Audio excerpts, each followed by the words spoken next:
আচ্ছা, এই কোয়েশ্চেনটা রিসেন্টলি একটা পরীক্ষায় এসেছিল, জবের পরীক্ষায়।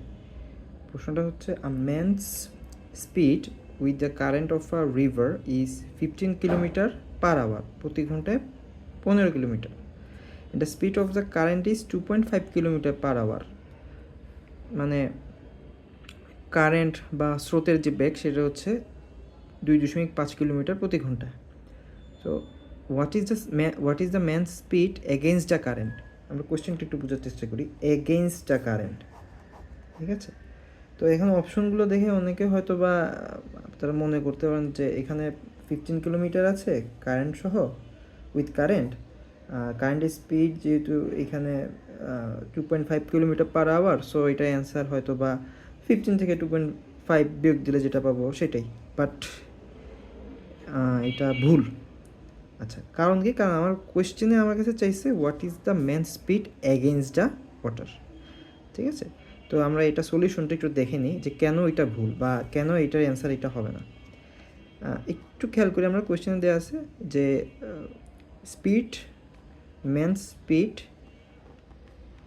আমি একটু এই পাশে, হ্যাঁ, ম্যানস স্পিড প্লাস হচ্ছে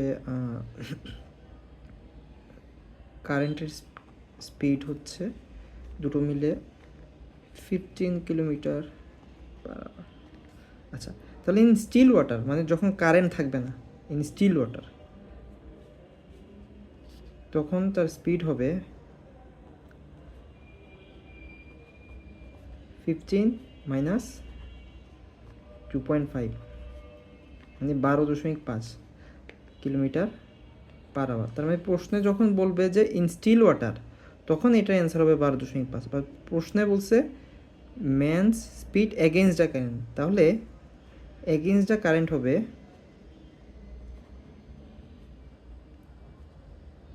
স্পিড হবে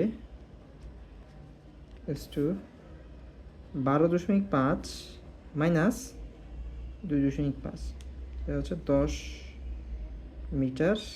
10 কিলোমিটার পার আওয়ার। সো এটা অ্যান্সার হচ্ছে গ নাম্বারটা।